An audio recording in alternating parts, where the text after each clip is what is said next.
You are 19 years old, and after having breakfast, you are reading a book. There's a knock at the door. An envelope arrives. Your father takes the envelope, reads it, then closes the door and steps outside. And you read the envelope. You are going to be drafted into the army. You are a private. You go to a barracks, and there are 30 people with you. You have never used a rifle before. They give you a uniform. The uniform is too big for you. They cut your hair. You receive a very small amount of money. You are a little resentful about these things, but you hesitate to voice your complaint because you are new. You begin receiving basic training. You struggle a great deal during the training. You keep confusing who is a commander and who is a regular soldier. You are a somewhat shy person. Then your training increases. You receive 4 more months of training. They give you a rifle. They give you a bayonet. They give you a helmet. Your head aches because the helmet is made of steel. Then they give you the clothing you must wear in battle. You learn to eat canned food. You learn to stay in shelters. You receive training on how to dig a shelter. You learn how to clean your rifle. Then they send you to Normandy. You are in a rifle company. Your company has 150 people in it. A bullet comes and kills your friend. You see it happen. Your stomach turns. You vomit. For the first time, you see a dead body, and you know the person who died. That is when you learn that war is merciless. You begin to understand the importance of staying alive. But so far, you have not killed anyone. You have courage. You have a certain level of training. You feel strong. You do everything you can to survive. You hadn't eaten all day. In the evening, you were supposed to eat, but you couldn't eat the food. The battlefield you had seen had affected you deeply. You were struggling to eat, but your sergeant kept telling you that you needed to eat. You carried a photograph in your pocket. In the photograph was your girlfriend. You kept looking at that photograph constantly. You wanted to write a letter to your girlfriend, but you couldn't do it because you had no opportunity to write a letter. Right now, you are just a private caught in the middle of war. Your army had already banned sending letters, but you had still done everything you could. 6 months later, a commander realized that you were strong, and they decided to make you assistant corporal. Now you are the second in command of a company, responsible for 10 men. Your pay increased, your responsibilities increased. Now you were laying down suppressive fire on the enemy. You realized that your brothers in arms trusted you, and this unsettled you, because a person entrusting their life to you made you happy while also placing an enormous responsibility on you. If the sergeant died, command fell entirely to you. If any wrong strategy was made, the responsibility for the dead fell on you. You were 20 years old, and after sergeants died in battle, another promotion came, and they decided to make you a sergeant. You had now become a sergeant. Now command of the company was entirely yours. You were responsible for 10 men, responsible for everything about them. Now you carried not an ordinary rifle, but a machine gun. This also placed you in a leadership position. But there was a problem like this. Enemy soldiers wanted to kill high-ranking soldiers, and this made you a direct target. Death was at your doorstep at any moment. For a moment you thought, if I put down the machine gun and carry a regular rifle, they will think I'm just an ordinary soldier and won't kill me. But you realized that this could be perceived by others, especially by your own soldiers, as cowardice. You decided to explain to them that this was a strategy. Your soldiers received it with understanding, but the attacks you carried out required a machine gun. So you gathered your courage and laid down suppressive fire with your machine gun. You began making very fast decisions, because you had to do these things so that no one would die. When your soldiers died, you were the one who wrote the letters to their families. You wrote letters saying, "Your son has fallen in battle." In times without war, becoming a sergeant was something that took years. But in a place like Normandy, talented soldiers could become sergeants in 6 months because the other sergeants were dying, and you were doing very well. You had now become a staff sergeant, the second in command of 36 men. Your pay had risen quite a bit. You were earning 3 times what an ordinary private earned. You ate better food. The places you stayed in were nicer. You were able to send letters to your girlfriend because you were no longer just a soldier. You had now become a commander responsible for many things. You were teaching your soldiers war strategies. You are now an experienced staff sergeant. The soldiers who listened to you were dying. You were gaining experience. Now you were telling your soldiers what to do and what not to do, because you could predict how the battle might unfold. So in short, You were the one keeping your own unit alive. And one day, your superior, a first lieutenant, was attacked and killed, and they decided to make you a first lieutenant. You had now become a first lieutenant. First lieutenant was the highest rank a private could reach. Your pay had increased significantly.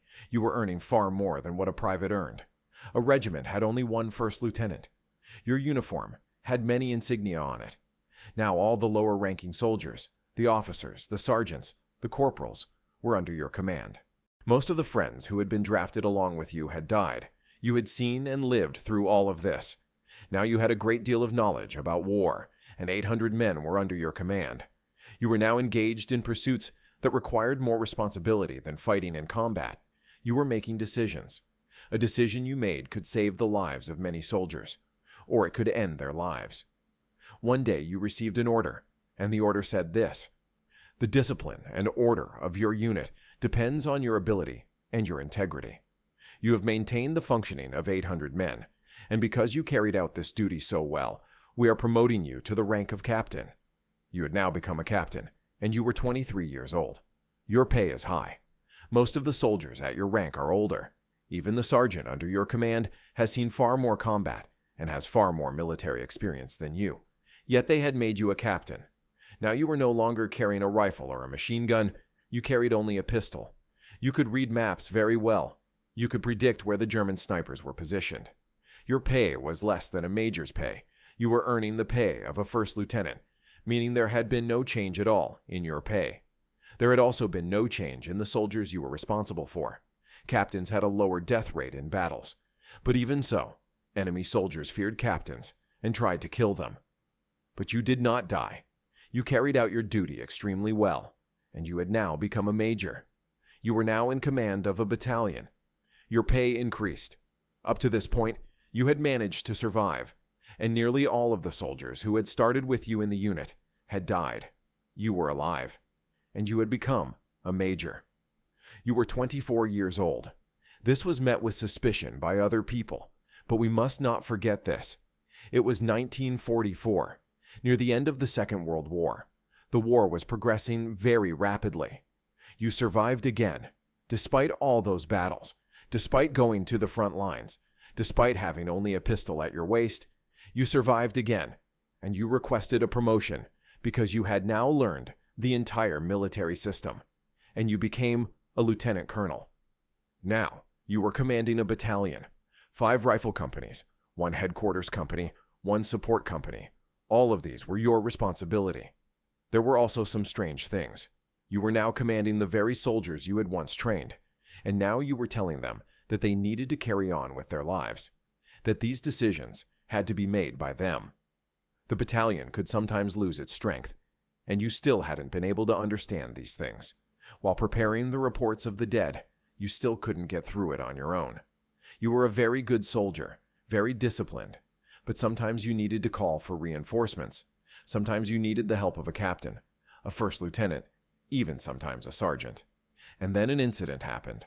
On a very dark night, enemy soldiers parachuted off a bridge into the water, quietly swam toward your battalion, secretly infiltrated the battalion, and killed or captured 10 of your battalion commanders, because you never heard from those battalion commanders again that night. They now decided to make you a major general. You had now become a major general, commanding a division of 15,000 men. Now you were no longer fighting at the front. You were not where the war was happening. You were sleeping in a room. Perhaps you would not even hear the sound of rifles anymore. You had a personal driver. You had a personal cook. You slept in a bed. You only felt a pang of conscience while doing these things. But you had earned the right to become a major general, because you had been at the very front in every battle. You had fought fearlessly, and this made everyone believe that the fate of the war would be changed by soldiers like you. In the mornings, you would get up and look at the reports of the dead. You were now making extremely vital decisions. More than battle strategy, you were the one deciding where to attack, which army you would now fight against, on which land you would fight. When soldiers saw you, they stood before you with respect. You were still very young in age, but your clothing, your bearing, your way of speaking had completely changed. Your uniform had red epaulets on it. Now you were attending major meetings. You were meeting and speaking with people in the government, Together with them, your decisions carried weight in choices that would affect the strategy of the state. You were visiting statesmen whose names you hadn't even known before. You were always ready for a meeting. Your driver was waiting for you at the door, and you kept telling yourself, I need to make these decisions. I must make these decisions so that I can ensure the success of the state and the army, you would think. And now, after having carried out your duty as Major General just as well, you had reached the final rank, the rank of Field Marshal. Now, you held a rank that could command hundreds of thousands of men, all the war fronts, entire armies. Now the things you said, the decisions you made, would be written into history books. Now you no longer looked at the people who died in battles. You no longer read their reports one by one. You only knew the number of how many had died at the front. Now you were no longer acting with a military strategy. You were acting as a statesman. In Parliament, your words determined the fate of the country. This is what it meant to be a field marshal. Because of you, they had turned the war into something that could be won. Now you were making decisions not just for an army, but for the people to live in peace. Because the country's prime minister, the president, and the other statesmen running the country kept coming to you constantly, asking, what should we do? And seeking your opinion. A single decision of yours was powerful enough to destroy the lives of tens of thousands of people. Or a single decision of yours was powerful enough to save the lives of tens of thousands of people. You were now at the very top, and you no longer even carried a rifle. In the British Army, Field Marshal was the final rank. You had become the best at all of this, and you sat down and thought. Approximately 570,000 people from the British Army had died, and all of them had served and died for the same cause. And you said to yourself, did the people who died in this military system have any fault of their own? When will I explain to the statesmen that this military system is a hierarchy? You thought, because the people who died were never coming back. But you were no longer a soldier. You were a field marshal, and you too would die one day.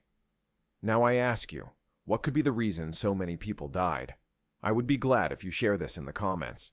If you subscribe to my channel and support it, in the next video, I will explain the ranks in the German army.